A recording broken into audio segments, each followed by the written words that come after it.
My tomato eggplant pie with mozzarella recipe is easy and delicious. This fresh vegetable tart consists of a pie shell filled with layers of tomato slices, eggplant slices, mozzarella cheese, and spices, with a topping of more cheese and sour cream that's going to give this a tangy finish. Let's go over the ingredients. Like I said, you'll need a pie shell. Here is a 9-inch unbaked pie shell. I am using homemade as always, but you can use store-bought. You are also going to need 1 pound each of tomatoes and eggplant. What I did is I took the eggplant and tomatoes and I cut them into slices somewhere between 1/4 of an inch and 1/8 of an inch thick. I put them on paper towels and I sprinkled them with salt and I let them drain for 45 minutes. Then I took a paper towel and patted them dry, and then I took off the tomato slices and eggplant slices and threw out the paper towel, put down another paper towel, put the tomato and eggplant slices on again, but without extra salt, and let them sit for another half an hour. I know that sounds like a lot of work, but you need to do it to, number 1, draw the moisture out of the tomatoes, and number 2, draw the bitterness out of the eggplant. When you make this, I recommend buying a tomato or tomatoes that are ripe but still firm, and an eggplant that's the same, and also on the smaller side. They tend to be less bitter. I'm going to use 1.5 8-ounce blocks of mozzarella cheese. 1 block I'm going to put in the pie, and the other half a block I'm going to mix with 1/4 cup of full fat sour cream, 60 grams, to spread on the top. And throughout the pie, I'm going to add some spices, 1 teaspoon each of black pepper, garlic powder, onion powder, basil, parsley, and oregano. Sounds very Italian, so if you just want to substitute Italian spices, maybe about 1.5 tablespoons to 2 tablespoons, that should be fine. So the first step is to put some cheese in the bottom. So like I said, this is a raw unbaked pie shell, and I'm going to put about 1/3 of the 8-ounce block in the bottom. And then what I'm going to do is I'm going to blind bake this. So I'm going to put the crust into the oven at 350 degrees Fahrenheit, uncovered, for 5 to 6 minutes. What this bit of cheese is going to do is that as the bottom crust par bakes, the cheese is going to melt and it's going to form a floor, I guess that's the best way to describe it, at the bottom. And that is going to help keep any liquid that comes off of the tomato or eggplant slices from making the bottom soggy. So with my other recipes, my eggplant and tomato pie recipes here on my channel, I blind baked the crust first and then brought it out and used the residual heat to melt the cheese, but I'm going to do something different today. So I'm going to put this into the oven, and when it comes out, we will continue with the recipe.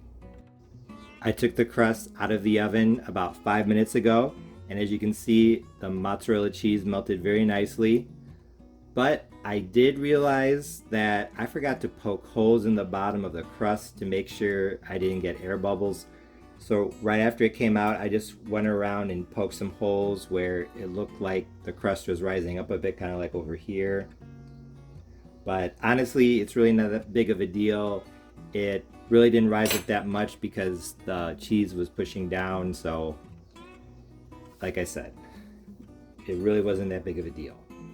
Now I'm going to start assembling the tomato eggplant pie. So here I have my spices, and I am just rubbing them together between my fingers. And I am going to sprinkle some here on the bottom.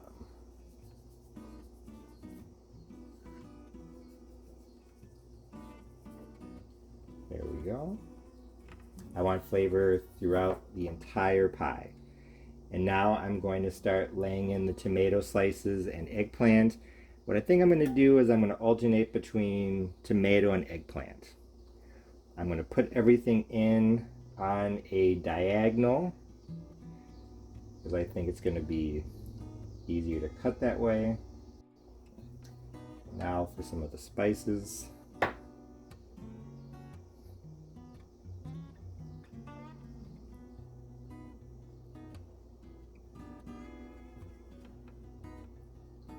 Oh, I forgot the center. And now for some cheese. This is the first time I'm making this, so we are learning together. But I think it's going to turn out well. Put a good amount of cheese here in the center.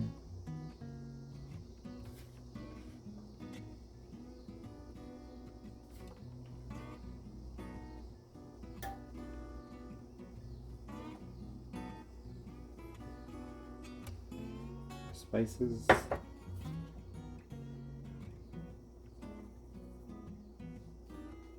And now for the second layer. So here, sprinkle in more spices. And then this isn't really part of the topping, but just any places where there are gaps, I'm going to fill in with some cheese. So now for the topping. Here I have my sour cream, 1/4 cup. I'm just going to add in the other half of an 8-ounce block, so 4 ounces of mozzarella. And now I'm literally just going to mix the sour cream and mozzarella cheese together. And I'm also going to add in the leftover spices.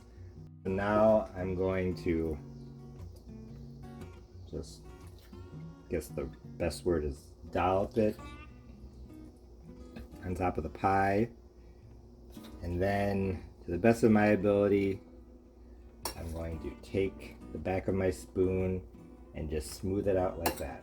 It's going to be hard because the layer of eggplant and tomatoes is not level and it's not solid, but that's okay. Just as long as it's more or less smoothed out as much as possible, that is all you need to do. I spread out the topping, so now my tomato eggplant pie with mozzarella cheese is ready for the oven. I'm going to bake it at 350 degrees Fahrenheit uncovered. I'll let you know for how long. My tomato eggplant pie is now done. I would have baked it for 45 to 50 minutes at 350 degrees Fahrenheit uncovered, but I had to leave and go run an errand, so after 40 minutes I turned off the oven, but I left the pie in there so it could continue baking with the residual heat. And I left it in there for 1 hour. It looks amazing. It smells amazing. If you ever have to leave unexpectedly, but your pie is not done quite yet, turn it off and turn off the oven and leave the pie in there. And if it just needs 5 or 10 more minutes, that should do the trick. As you can see, this tomato eggplant pie looked very appetizing. The cheese was brown and bubbly, and the crust was perfectly golden brown. And because the specks of basil and other spices were clearly visible in the cheese, there was no doubt that this was going to be flavorful. Like I said, I let the residual heat finish baking it, so by the time I took it out of the oven, it was cooled down enough to cut into and eat. And when I took the first bite, I knew that my tomato and eggplant pie recipe was a big success because it was absolutely delicious. I've already made a southern style tomato pie with cheddar cheese here on my channel, as well as an eggplant pie with mozzarella that was inspired by the tomato pie. But this pie, combining the tomato and eggplant with mozzarella, I think was probably the best one. I can't really explain why it worked so well, but all the flavors came together perfectly. One thing that definitely caught my attention was how flavorful the tomatoes were. Although the tomatoes that I used were good, they weren't amazing, but after they were cooked, the flavor came out in a way that I did not expect. I like eggplant, but I think it has a subtle flavor, and it definitely worked in this. It did a very good job of absorbing and working together with the other flavors. And the spices, especially the basil, added a ton of flavor, and a little bit of tang from the sour cream made the flavors jump out even more. And now that I'm holding a slice up to the camera, you can see how everything worked together perfectly. It wasn't soggy on the bottom, and when I cut and served it, it held its shape. And the reason why it wasn't soggy was because number one, I cut the tomatoes and eggplant and salted them and let them drain out before I assembled the pie. And then also, number two, I put that layer of cheese on the bottom to protect the crust. I'm not sure if it was obvious that I was kind of making up this recipe as I went along based on similar recipes I've already made here on my channel, but even though I was improvising a bit, this tomato eggplant pie was absolutely perfect. Even though it was my first time making it, I wouldn't change a thing. As I said at the beginning of the video, I think that choosing the right tomatoes and eggplants is crucial in this recipe. You want tomatoes that are ripe, but not too ripe, because if they're too ripe, they'll be really watery and hard to slice. And you want eggplants that are smaller because they're less likely to be bitter. You could use cherry tomatoes if you want, but I think it would be hard to slice them. They would probably just fall apart. And even though you could use heirloom tomatoes, I probably wouldn't because they're usually softer as well. You could experiment with the cheese if you wanted to. You could do all cheddar, part mozzarella cheddar, maybe even Monterey Jack, but honestly, I thought the mozzarella was perfect. One thing I did want to point out is that I had some leftover cheese, tomatoes, and eggplant, and I actually just made a simple casserole off to the side in a small loaf pan. I made it the exact same way. It didn't have a pie crust, but I just layered slices of tomato, eggplant, spices, and cheese, and it was fantastic. So if you want to make a crustless tomato and eggplant pie by just layering the vegetables and cheese and spices and everything, you can definitely do that as well. Like I've already said multiple times, this tomato and eggplant pie recipe was absolutely fantastic. It's a great way to use up summer produce, or in this case, late summer produce. So make sure you make this while you still have fresh tomatoes and eggplant. It would be great served with a small side salad like I did here for a light lunch or dinner. If you make this recipe, I know you'll love it. As always, thanks for watching. See you next time.